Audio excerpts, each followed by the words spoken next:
Drama serial محبت ریزہ ریزہ کی آنے والی ایپیسوڈ میں آپ دیکھیں گے کہ عریض رات کو سویا ہوا ہوتا ہے تو اس کے پاس کال آ جاتی ہے۔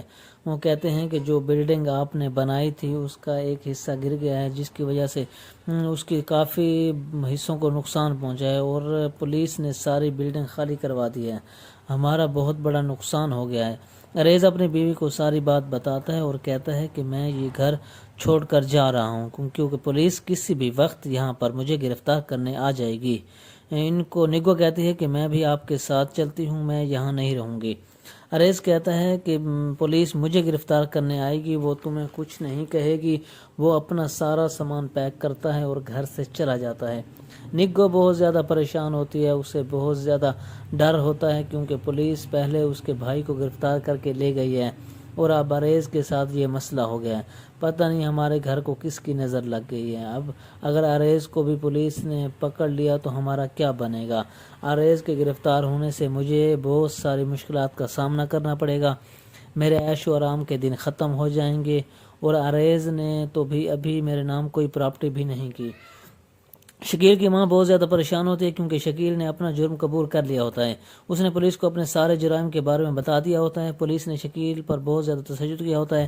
شکیل کی ماں اس سے لیے ڈری ہوئی ہوتی ہے کیونکہ عریشہ کے اغوا کا منصوبہ اسی کا ہوتا ہے۔ اسے ڈر ہوتا ہے کہ اگر شکیل نے میرا نام لے لیا تو میرا کیا بنے گا؟ شکیل کا باپ بھی ڈرا ہوا ہوتا ہے، وہ سوچتا ہے کہ جیسا کوئی کرتا ہے ویسا ہی اس کے ساتھ ہوتا ہے۔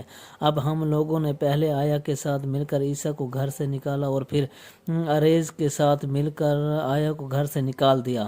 مجھے لگتا ہے کہ اب ہمیں اس گھر سے نکلنا پڑے گا کیونکہ عریض کے برے دن شروع ہو چکے ہیں۔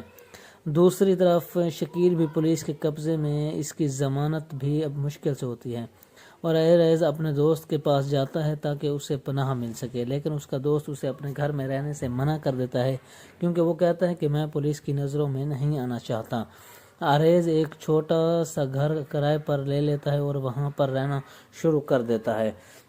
دوسری جب عیسیٰ اور صباحت اپنی ماں کا بہت اچھے سے خیال رکھتے ہیں، وہ امی کے گھر آنے سے بہت زیادہ خوش ہوتے ہیں کیونکہ وہ سوچتے ہیں کہ بزرگوں کا خاص طور پر ماں باپ سے گھر میں برکت ہوتی ہے۔ ماں بھی عیسیٰ اور صباحت سے بہت زیادہ خوش ہوتی ہے، اسے اس گھر میں بہت زیادہ سکون ملتا ہے۔ وہ عبادت کے ساتھ بہت سارا وقت گزارتی ہے، اس کے ساتھ کھیلتی ہے، باتیں کرتی ہے۔ اسے عبادت کے ساتھ وقت گزارنا بہت اچھا لگتا ہے۔ عبادت کی چھوٹی چھوٹی شرارتیں اسے اچھی لگنے لگتی ہیں۔ عبادت بھی دادی کے ساتھ بہت زیادہ خوش ہوتا ہے۔ عیسیٰ اور صباحت بہت محنت سے آفس کا کام کر رہے ہوتے ہیں، ان کا بروقت تکمیل کے مراحل میں ہوتا ہے۔ وہ بہت جلد اپنا بزنس دوبارہ سٹارٹ کر دیں گے۔ عیسیٰ اپنا گھر واپس لے رہا ہوتا ہے، اس نے اس کے لیے صاحب سے اپنے گھر کے فائل کی کاپی منگوا لی ہوتی ہے اور اس نے گھر کو خالی کا نوٹس بھی دے دیا ہوتا ہے۔